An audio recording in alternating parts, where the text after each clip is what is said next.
Hey, what's going on, guys? It's Jack, back again to bring you the Healing Heroic Dazar'alor Part 1. Everything you need to know about the first 3 bosses of the battle for Dazar'alor in a quickie and easy to consume format. Alright, starting off, we have the Champions of the Light. The environment will be a little bit different depending on if you're Horde or Alliance, but the boss, the abilities, the mobs, everything like that will stay the same. Big thing as a healer is going to be positioning on the encounter. You're going to have 3 ads to start with and the boss. The boss is going to continue to fire out these waves of light to heal and buff up the ads that are in the fight. So it's important just to be able to step to the side so that your back is facing to the ads while you're being able to face the boss the entire time. This will prevent the Crusader mob from disorienting you with his cast. And also make sure that you're standing out of the way of any of those waves of light so you're not taking any extra damage in the process here. Overall, a light and small burst of damage are going to be coming out periodically. Not too much heavy damage until you're going to be going into the different seals. So she starts out in the Seal of Retribution, where you're going to be focusing on the boss and not killing the ads. And then Reckoning would be where the boss will gain energy, gain damage whenever that you're DPSing her. The way that we did it, because it was... we were pretty well over geared, the fight's pretty undertuned. We basically just burned the boss during the Reckoning phase, but we did it before she hit 30%, so she didn't actually have Avenging Wrath, which is a 30% damage buff. So we got that big burst out before her wings, and the damage was not too heavy at all. Prepared a strong ramp up, defensives, raid CDs, and we were able to just straight full burn the boss there. So watch your feet, watch your positioning up on the Crusader, and you should have no problem knocking down the first boss. Moving on to Grong. And this is a kind of interesting fight because some of the damage is going to be coming, pretty randomly, periodically, that you'll be able to track through timers. But the biggest damage mechanics, being the tantrum from the boss, is controlled by the raid. And it's based off of the orb that you're able to pick up from the Antagonizer mob that you're seeing rising up there, dropping down to the group. Once you kill that mob, you'll be able to pick up the orb, which gives an extra action button to one player, and they're able to fire it at the boss. And based off the boss's energy level, they will deal tantrums every 25 energy, or every 25 energy will trigger 1 tantrum. So when you fire the orb at the boss, he's got over 50 energy, but less than 75, then 2 tantrums will trigger. And each tantrum trigger puts a debuff where they take even more damage. So the way that we did it, we killed the Antagonizer very quickly. We triggered this first tantrum with just 1 burst of it. And then the later ones, we always had 2 tantrums that went off. So that is the big damage where you want to be rotating through your cooldowns.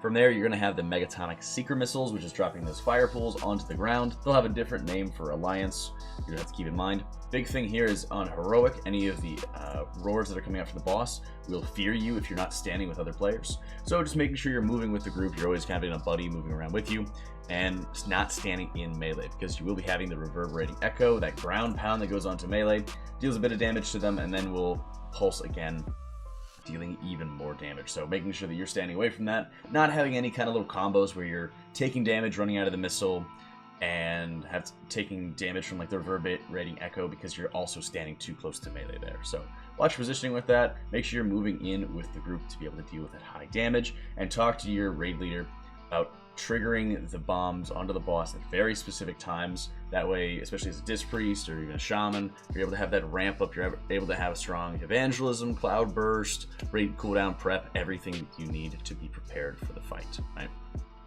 Watch your positioning. If you're able to contribute more damage to the Antagonizer, that goes an extremely long way for this.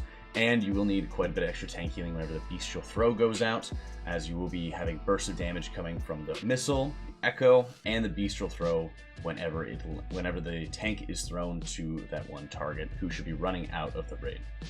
Really watch out for that. Make sure you have clear positioning as to where any of the throws are going to be running away to, and stick with that buddy system. Tremor Totems can be extremely useful for dispelling the fear very quickly. If you know everyone's kind of spread out and all over the place, clearly designed markers, clearly set up markers, positioning as where everyone needs to go is absolutely key on this encounter.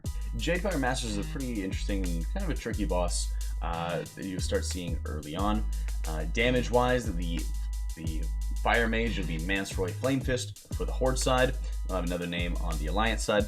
We'll basically be spam casting fireballs onto the tank, giving them stacks, and also the Rising Flames debuff. When this debuff dissipates, it will deal burst damage onto the raid depending on how many stacks the tank gets as it falls off. So they'll be trading off pretty consistently so the raid doesn't get absolutely obliterated. Big thing to note here just small healing should be more than sufficient if you have a solid healing core. We, in our split run raids here, you'll see we had 3 main healers in this group with only 1 alt. So the damage when we're healing it on my priest was pretty easy to deal with overall. And mainly the large areas where you'll need raid cooldowns are going to be at the different triggered phases. So at 30 energy, they'll be having the Cloud of Mist phase, where Mestra, the monk, will basically spawn 3 orbs that are pulsing AoE damage and have clouds around them, where players need to run into the clouds to be within line of sight to actually hit them. The way we were planning to do this was to set it up so that we would have 2 different groups, 2 different teams, to be able to kill those first 2 orbs, where it would be very heavy damage onto the group, and ideally that's where I would have a very large ramp up, so I'd have atonements on the people in the other group first, maybe something by preparing Rapture, or just simple shields and Shadowman casts if the targets are injured, to be able to deal with, and then start applying atonements to the people in my own group later on to make sure that everybody had full coverage and we'd be able to heal them through. But because we bloodlusted on this, we were able to skip past that phase and move on to the Ring of Hostility phase, where you'd have to be able to go through a set of mazes to be able to get to the boss in time. Hey Jack, it's Preheat. So I'm editing your Jadefire video right now, and this clip where you take the wrong lock portal, it's like really embarrassing. It's like, you know, something you don't want to show your viewers. You had said something at one point, like you want me to cut this out or something. Was this the thing you're talking about? Because I'm not sure if it was this or the other time you messed up. Yeah, just let me know, man. I need to replace this if that's the case, so just send me a better clip, alright? Thanks, man. This is ideally where you want to bust out Spearwalker's Grace, Healing Tide, Totem, any kind of mobile raid healing CDs, anything that you can do as healers to be able to contribute a little bit extra.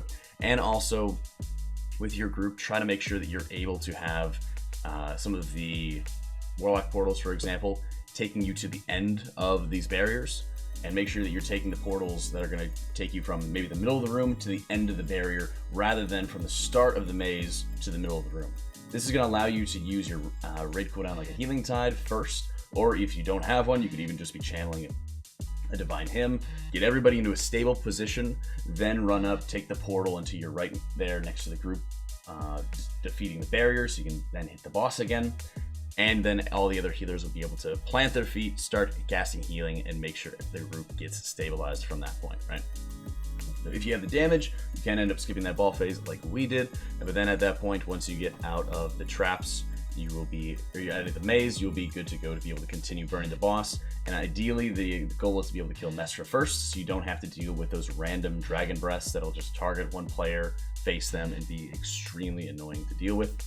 So pacing your mana is absolutely important. The light bursts that'll be going out from Rising Flames are not too big of a deal if your tanks are trading off periodically. You will also have multiple Searing Embers debuffs coming out, and at that point it's incredibly important to make sure that you're dispelling those instantly, because they have varying durations, but they will all explode for a little bit of damage, and just making sure you're staying on top of that will save you a lot of mana as you get into that final phase and have to complete and burn Mansroy Flame Fist whenever he goes into his Phoenix mode. And the Phoenix mode basically goes into just a straight burn. Damage will continue to increase very rapidly, so at that point you're basically burning as much mana as possible. Whenever you're going to have any of the magma traps going out over the course of the fight, as a priest you can help grip targets who are being knocked up. You can even grip them just as they're getting knocked up, or if you have certain classes like hunters or rogues with immunities, you can help give them a little bit extra movement speed by positioning yourself so you can grip them through multiple traps, allowing them to clear much more easily, then be able to get back onto the boss to start dealing damage, right? To the end of this phase here, we didn't even have to worry about clearing any of the traps because we had plenty of room to work with, and we didn't have to worry about any maze phase once we just got into the straight burn at the very end there. Pacing yourself with mana is absolutely critical with your team, and being able to make sure that you're watching out for any of the Schwen Tiger ads that are going up on Heroic, knocking them back into the ads, or back into the boss, to be able to cleave them down whenever possible, and making sure any focused healing is put onto the target of that Tiger Fixate whenever is needed. Thanks so much for watching, guys, for the first look at the first 3 heroic bosses of Dazar'alor. Let me know what you guys think. The next 3 videos are going to be coming up very soon with the Horde bosses, the Alliance-specific encounters. Otherwise, that's it for me. Thanks for watching, guys. I'll catch you all next time.